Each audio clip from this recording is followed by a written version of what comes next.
तो सुधार की संभावना नहीं है। और यह संभावना हो भी सकती है कि मान लीजिए किसी घर में किसी बच्चे से अपराध हो गया, खून हो गया, और उसकी माँ या उसके पिता को लगा कि मेरे बच्चे की जिंदगी खत्म ना हो, उसने हथियार को अपने हाथ में ले लिया और खुद ही पुलिस में बयान दिया कि मैंने हत्या की है। ये तो हो ही सकता है। फिर पुलिस में इन्वेस्टिगेशन हो, इन्वेस्टिगेटिंग ऑफिसर जब आए तो वो खुद महिला कहे कि मैंने ही हत्या की है, सारे प्रमाण भी इस तरह से मैनेज कर ले। जज पूछे तब भी ये कहे, जज कहे कि नहीं, चाकू जितना अंदर तक घुसाया गया है लगता नहीं कि आप घुसा पाएंगे। कहे एक बार आओ जरा सामने, अभी हाथ कंगन को आरसी किया, अभी ट्राई कर लेते। पहले कुल मिला के वो साबित कर दे कि मैंने ही खून किया है, और अंत में जज कहे कि ठीक है फांसी पे टांग दो भाई, और बाद में पता चले कि नहीं, हत्या उसने नहीं की थी। ये खतरा तो है ही ना भाई।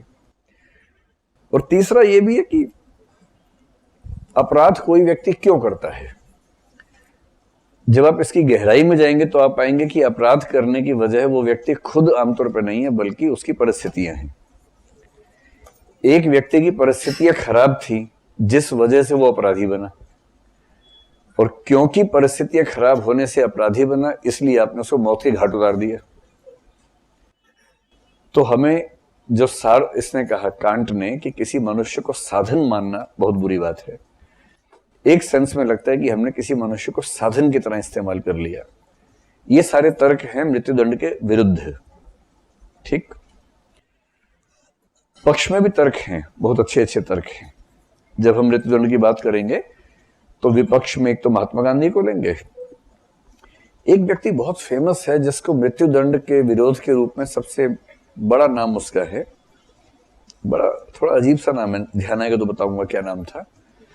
उस व्यक्ति के आधार पर एक दिन भी मनाया जाता है, शायद 30 अक्टूबर या 30 नवंबर का दिन है, जो मृत्युदंड विरोधी दिवस के रूप में मनाए जाने की परंपरा भी चलती है। हाँ, अगर मैं ठीक याद कर पा रहा हूं, उसका नाम बेकारिया है, बेकरिया ऐसा कुछ नाम है। नाम सुना है आप लोगों ने उसका? गूगल वाले लोग जरा जल्दी से सर्च करें, बेकरिया, बेकरिया कुछ ऐसा नाम ढूंढ पा रहे हैं? बेकरिया, यूटी बेकार नहीं है, बेकरिया है ना। उस व्यक्ति को मृत्युदंड का सबसे बड़ा विरोधी दुनिया भर में माना गया है, और महात्मा गांधी के आर्गुमेंट्स और उसके आर्गुमेंट्स काफी हद तक मिलते जुलते हैं। मिला भाई आप लोगों को? गूगल एक्सपर्ट कौन कौन है? कौन सा, किस दिन? 10 अक्टूबर को। हाँ, किसकी याद में मनाते हैं वो देखो। ओहो, मृत्युदंड विरोधी दिवस 10 अक्टूबर को है भाई। वो जिसकी याद में है ना, मैं उसी का नाम ढूंढ रहा हूं। उसी व्यक्ति की स्मृति में उसको मनाते हैं। केसर नहीं, सीसर है, सीसर बेकरिया। हाँ, सीसर बेकरिया, ये उस व्यक्ति का नाम था।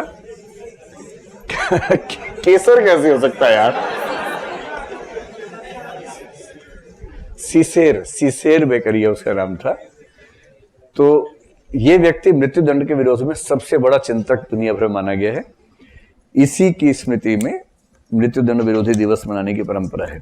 लेकिन ये सारी बातें कहने के बावजूद यदि आप मुझसे पूछेंगे तो मैं कहूंगा मृत्युदंड एक सही व्यवस्था है, जिसके लिए हमारे सुप्रीम कोर्ट ने बड़ी अच्छी बात कही है कि रेयरेस्ट ऑफ रेयर केसेस में इसका प्रयोग होना चाहिए।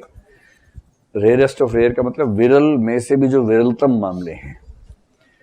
और विरलतम मामले कौन से हैं? सुप्रीम कोर्ट ने कहा है, एक तो वो जिसमें जरा सा भी संदेह न हो कि अपराधी ये व्यक्ति है या नहीं। एक तो ये एकदम स्पष्ट होना चाहिए, अकाट्य प्रमाण होने चाहिए, तब किसी को हम मृत्युदंड दें। दूसरा, उस व्यक्ति के अपराधी बनने की प्रक्रिया में परिस्थितियों की भूमिका ज्यादा ना हो, बल्कि उसकी रुचि, उसका शौक, उसका अभ्यस्त हो जाना केंद्र में हो। तीसरा, अपराध इतना जघन्य हो कि उस अपराध के लिए मृत्युदंड नहीं देना अपने आप में किसी और के लिए बहुत घातक हो सकता हो। इन सब कसौटियों को देखते हुए यदि हम किसी को मृत्युदंड देते हैं तो ठीक है। जैसे इस केस में ये जो 4 या 6 लोग थे, 6 में से एक तो बच गया क्योंकि वो छोटा था। और इन सब की योजना क्या बनी? अदालत में वकील के कहने पर एक वेब सीरीज है डेली क्राइम, अगर आपने देखा हो तो उसमें इसी पे बहुत विस्तार में सारी रिपोर्ट्स वगैरह हैं। उसको देख के जो बात समझ में आती है वो ये कि उस बच्चे ने सारी योजना बनाई थी, ऐसा है नहीं, जैसा प्रसिद्ध बात है ना, वो ऐसा इसलिए हुआ, ये वकील की कारस्तानी होती है। जब पता है कि 6 में से एक छोटा है जिसको फांसी हो नहीं सकती, तो सबने मिलकर क्या योजना बनाई, ये साबित कर दे कि सारी योजना इसी की थी, इसे सजा हो नहीं सकती है और हम सब इस वजह से सजा से बच जाएंगे। तो उसने सारी योजना बनाई, ऐसा शायद सच नहीं है, ये तो एक छवि है जो बना दी गई है ताकि कानून का फायदा उठा सके। अगर वो लड़की बच जाती, मृत्यु ना होती, तो इनको मृत्युदंड बिल्कुल ना होता, क्योंकि जो गैंग रेप है उसकी सजा उस समय तक जो थी वो अधिकतम 10 साल की थी पहले मामले में। लेकिन उस लड़की की मौत होते ही ये मामला हो गया गैंग रेप प्लस मर्डर का हो गया, जिससे मृत्युदंड हो सकता था। तो फिर जब मामला इतना हाई प्रोफाइल हो जाता है, फिर जुडिशरी भी दबाव में रहती है। तो मृत्युदंड हुआ 4 को, एक ने आत्महत्या कर ली। अब देखो सीधी सी बात है, अगर आप ज्यादा गहराई में जाएंगे तो आपको उन पर दया भी आएगी, गुस्सा भी आएगा, दोनों बातें आएंगी। गहराई में नहीं जाएंगे तो केवल नफरत कर सकते हैं, और जो व्यक्ति केवल नफरत कर रहा है इसका मतलब वो उतनी गहराई में जाने को तैयार नहीं है।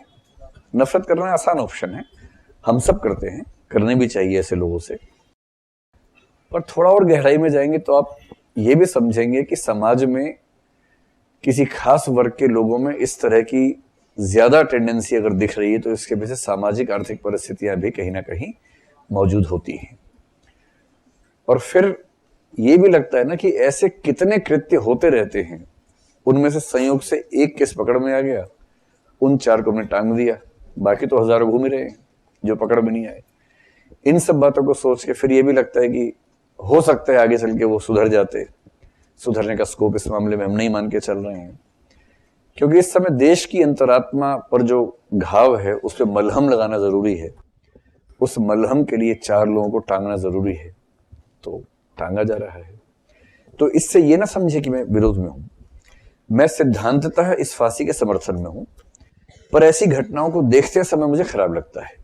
जिस समय किसी फांसी होती है उस समय मुझे थोड़ा सा अजीब सा लगता है, सामान्य बात है। लेकिन हाँ, अगर आप मुझसे पूछेंगे सिद्धांततः मैं इसके समर्थन में हूं या विरोध में, तो ऐसे मामलों में फांसी हो, मैं इसके समर्थन में हूं। क्योंकि जो लोग किसी लड़की के साथ ऐसी बदसलूकी कर सकते हैं, उसको जान से मारना तो अलग बात है, इतनी क्रूरता से मार सकते हैं, और ऐसे व्यक्ति अगर समाज में घूम रहे हैं तो किसी और की जिंदगी खतरे में है, ये भी तो एक पक्ष है।